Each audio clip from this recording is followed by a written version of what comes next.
at least at the beginning of the year, we knew they had all those weapons on offense and they were healthy, so they would just outrun teams. But now, if you don't even have that, this game moved from 3 to 4. Still, even then, I'm not that. I really like the Dolphins. It just kind of feels like it's all come crashing down right at the end of the season. I know they're in the playoffs. I know they still got two out there that's healthy, which is funny too, right? Because there's certain quarterbacks as we got into this season, right? And it was this team could be good if blank stays healthy. Well, Tua stayed healthy all season. Lamar Jackson stayed healthy all season.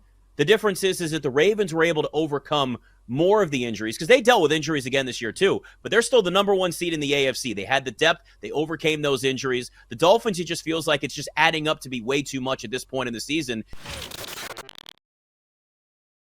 The Packers do not have the best quarterback in the NFL in Jordan Love, but Jordan Love against the Bears, 27 to 32 passing, 316 yards, couple of touchdowns, fourth straight game with a passer rating over 100. I mean, he looks like a legit franchise quarterback now. And, I get the fact that we look at this and say, well, he's been in the offense for years. Yeah, but he's been playing behind Aaron Rodgers, hasn't had a ton of time practicing even with the ones. This was his first year as an actual starter for the Green Bay Packers. You would expect, even with a couple of years within the organization, it's not the same as just getting out there on the field. Jordan Love has gotten out there on the field now, and we've seen him answer the challenge, right? When you hear your general manager say, yeah, this last stretch of the regular season is really going to determine what his future is with the team. That essentially they were saying, hey, play well or we may move on from you already. Well, he played well, and he's helped get the Green Bay Packers to the playoffs. They've won 3 straight games right now. I really love the way the Green Bay is playing, so I'm going to have to put them in the top 10 specifically because of Jordan Love and his play.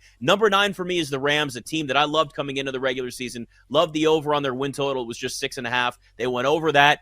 It's a team that, when healthy, is a playoff team, right? And here they are, healthy again. They snuck into the playoffs. They are a playoff team. But the big thing for me with the Rams, as we've gotten to this point, is they got young talent contributing. It's not just Matt Stafford. It's not just Cooper Kupp, but it's Puka Nacua in the season, obviously, that he's had. A record-setting rookie year for a wide receiver. But you've also got Byron Young, Kobe Turner. These are both third-round picks for the Rams. Remember, they haven't had first-round picks in years. They just said, F those picks, right? Just got rid of them all, won their Super Bowl. We thought they'd totally tank.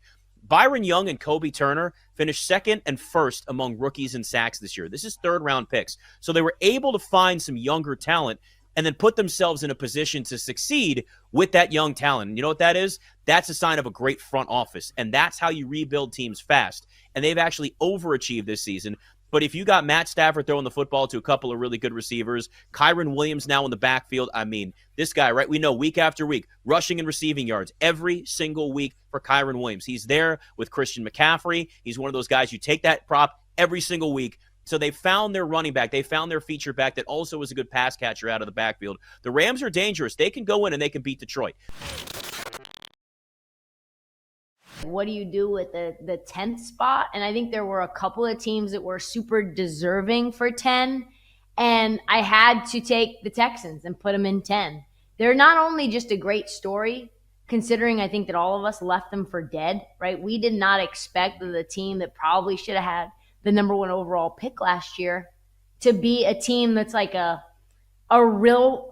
division winner and a really fun story. They had the worst offensive weapons ranked by PFF, and all of a sudden, how many guys that are on the Texans right now would you want on your favorite team? I know I'd love Tank Dell. I know I would like some Nico Collins. I have had Dalton Schultz, and I'd like him back. So I like him as well. Devin Singletary, he's been a man, and we all thought that Dameon Pierce was going to be the dude. This team's dangerous. Like Ryan said, they're playing with house money, right? Like you've got Will Anderson, who's probably the best defensive rookie. CJ Stroud, if he didn't get those concussions, he's probably the runaway favorite for Rookie of the Year. He has 23 touchdowns to 5 picks. Josh Allen could only salivate for that sort of numbers. 4,100 yards passing. And he's had multiple injuries to his key guys, and they just continue to roll. So I like the Texans at 10. Number 9, a little lower than they are in your ranking, I've got the Dolphins. People that I respect, Ashu, like Lockie Lockerson, say they wouldn't even bet on the Dolphins if you gave them someone else's money to bet on. Free money. Wouldn't even place it on the Dolphins if I had to. I don't think I'm there. Like, I don't think the Dolphins are a team that you stay away from or fade no matter what the team is that they play. Because listen, like, they played really good against the Bills last week, and they still had all those injuries. They're missing their three best defenders. Tyreek is banged up, right? Like, his ankle looked really bad 2 days ago. Jalen Waddle has missed time. Raheem Mostert has missed time. Bradley Chubb going down with that season-ending ACL injury, terrible. Achan has missed time. So the fact that they're even in the mix, or they were in the mix to win the division, is kind of stunning and a testament to how good the coaching is. But is this a game where the Eagles can go into Tampa and lose? I absolutely think so. The Eagles have been just gross to watch. And I think if I could boil it down to its simplest form, I feel like Philly is missing the impact that both of their coordinators had on the team last year with Jonathan Gannon and with Shane Steichen. I mean, they look disjointed on both sides of the ball, in my opinion. They're the sixth team all time to make the playoffs after going 1-5 or worse in the final 6 games. They have a +5 point differential this season. That's the 5th worst all time by an 11-win team, excuse me. They finished 30th in scoring defense. I don't like the Eagles at all right now. They failed to cover the spread in 6 straight games. They have injuries to Devontae Smith, injuries to A.J. Brown. I would even guess that Jalen Hurts is dealing with a couple of bumps and bruises, if you will. You bring up Baker Mayfield. Watching him and the Bucs play the Carolina Panthers in the regular season finale was not a fun game to watch either. I'm not saying that the Buccaneers are going to come out here and just dominate the Eagles' inconsistent secondary. But at home, yes, I'm going to take the Buccaneers with the points. I just do not trust the Philadelphia Eagles at this moment. Do you trust the Houston Texans? Because it feels like they came out of nowhere. C.J. Stroud looks every bit like the best quarterback in that draft, even though obviously the Carolina Panthers took Bryce Young before him. Like, what do you think is next for the Texans, not only in this playoffs and their upside, but just the future of them for seasons to come?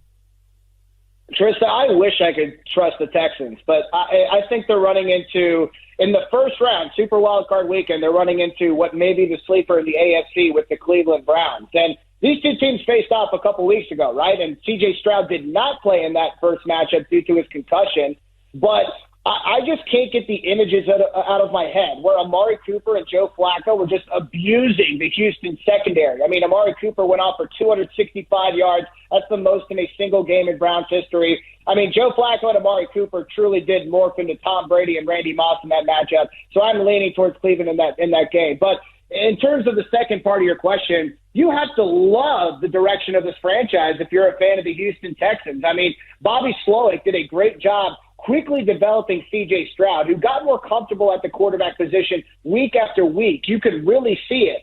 But I'm also looking at the offense at large, right? C.J. Stroud's the headline, but let's talk about the emergence of Devin Singletary. Let's talk about how this offensive line did a great job despite numerous injuries at multiple positions. Let's talk about the career year Nico Collins had. Tank Dell was one of my favorite rookies to watch before he broke his leg earlier this year. I really do like this Texans team. The defense statistically did have a turnaround, but of course there's some kind of blank spots there in the secondary. I feel like maybe another round in free agency could really help this team. I know that Derek Stingley's had a pretty decent year, but the Texans have been pretty inconsistent on the back end, in my opinion. But in terms of the future, man, you really have to be excited with what the Houston Texans could potentially be capable of moving forward. You got to give James Harden. You can't just hate on James Harden. All right, we know it's easy to hate on James Harden. Regular season James Harden, he likes to party. He has fun. And he gets to the playoffs. He doesn't show up. But, man, outside of that beginning stretch with the Clippers when he first got to town and they were getting adjusted, they have been playing really, really well. And James Harden has been playing great basketball. And Kawhi and PG, for the most part, have been on the floor. I do trust them. I think they're a very solid squad across the board. You know, Trista, you know I'm a huge Norman Powell fan. I love Norm. I love Terrence. They have a lot of guys across the board that can impact. I do believe in the Clippers in the West because Denver, depending on the night, when they feel like playing and get going, of course, they're up there with the best of them. But they seem very streaky and spotty to me in a lot of situations. Golden State's obviously not in the mix. The Suns are not in the mix. That's a disaster. at the moment. So, yeah, I truly believe in the Clippers in the West.